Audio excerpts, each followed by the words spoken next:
మన మెదక్ డిస్ట్రిక్ట్కి సంబంధించి గ్రాడ్యుయేట్స్కి plus teacher కాన్స్టిట్యున్సీకి కూడా రెండింటికి కూడా ఎలక్షన్స్కి schedule already election commission announce చేయడం జరిగింది. మరి దాంట్లో భాగంగా మనకి మోడల్ కోడ్ ఆఫ్ కండక్ట్ ఆ రోజు నుంచి అనౌన్స్మెంట్ చేసిన రోజు నుంచి కూడా మనకి already model code of conduct start అయింది. సో మన డిస్ట్రిక్ట్ మొత్తం కూడా 24 అవర్స్ 48 అవర్స్ 72 అవర్స్ ఎస్ఓపి ప్రకారం total model code of conduct మన జిల్లా వ్యాప్తంగా కూడా మొత్తం ఇంప్లిమెంట్ చేయడం జరుగుతుంది.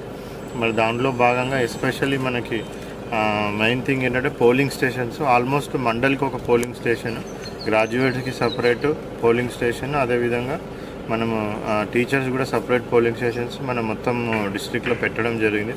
సుమారుగా 22 వరకు గ్రాడ్యుయేట్స్ 22 వరకు కూడా టీచర్స్కి పోలింగ్ స్టేషన్స్ ఉన్నాయి. మరి ఈరోజు నిజాంపేట్ మండల్ ఇలా మనకి 2 పోలింగ్ స్టేషన్స్ సపరేట్గా గ్రాడ్యుయేట్స్కి ఒకటి, సపరేట్గా టీచర్స్కి ఒకటి కూడా మరి మన ఈ హై స్కూల్లో పెట్టడం జరిగింది. సో ఇది ఒకసారి విజిట్ చేసినాం. సో ఉన్న పోలింగ్ స్టేషన్స్ కూడా అడిక్వేట్గా ఉన్నాయి. సో ఏఎంఎఫ్ బిఎంఎఫ్ అంటారు, అర్జూర్డ్ మినిమమ్ ఫెసిలిటీస్, అదేవిధంగా బేసిక్ మినిమం ఫెసిలిటీస్ అనేసి అవన్నీ కూడా అడిక్వేట్గా ఉన్నాయి.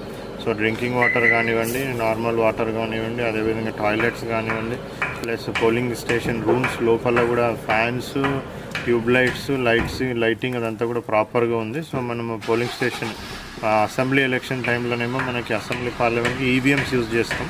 బట్ ఈ ఎలక్షన్కి ఏంటంటే మనం బ్యాలెట్ పేపర్ యూజ్ చేస్తాం. ఎంత బ్యాలెట్ పేపర్స్ అవసరం వస్తుంది, ఇప్పుడు నామినేషన్ స్టార్ట్ అయింది కాబట్టి వన్స్ విత్డ్రాల్ ఆఫ్ నామినేషన్ అయిపోగానే సో అవన్నీ కూడా ప్రింటింగ్ అవన్నీ కూడా ఇవ్వడం జరుగుతుంది. అదేవిధంగా మనకి ఎన్నైతే బ్యాలెట్ బాక్సెస్ అవసరం ఉంటాయో సో వాటిని కూడా మొత్తం అసెస్మెంట్ చేసినాం. Adequate number of ballot boxes మన దగ్గరనే ఉన్నాయి. సో అవన్నీ కూడా రిపేర్స్ అవన్నీ వర్క్స్ కూడా అన్నీ టేకప్ చేయడం జరిగింది.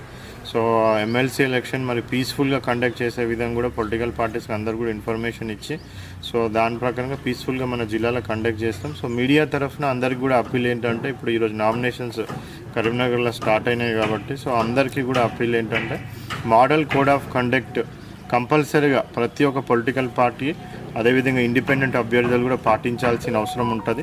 సో మన జిల్లాలో ఇప్పుడు 3 ఆర్డీఓలు, so Toopran RDO, Medak RDO plus Narsapur RDO, so వాళ్ళ 3ని కూడా అథరైజ్ చేయడం జరిగింది. సో ఏ విధమైన పర్మిషన్స్ కావాలని ప్రచారానికి కావాల్సిన కానీ కూడా ఆర్డీఓస్ దగ్గర అప్లై చేసుకున్నట్టయితే వాళ్ళు పర్మిషన్స్ ఇవ్వడం జరుగుతుంది. దయచేసి పర్మిషన్ తీసుకొని యాజ్ పర్ రూల్స్ ప్రకారం model code of conduct with in the preview ప్రకారంగా దాన్ని పాటించుకుంటూ ప్రచారం చేసుకోవాలనేది కూడా అభ్యర్థులందరికీ కూడా విజ్ఞప్తి చేయడం జరుగుతుంది. ఎక్కడన్నా వైలేషన్ అయితే మాత్రం మోడల్ కోడ్ ఆఫ్ కండక్ట్ దీని ప్రకారంగా తదుపరి చర్యలు కూడా తీసుకోవడం జరుగుతుంది. సో అందరు కూడా పర్మిషన్స్ తీసుకొని పీస్ఫుల్ అట్మాస్ఫియర్గా ప్రచారం చేసుకోవాలని కూడా విజ్ఞప్తి చేస్తాను.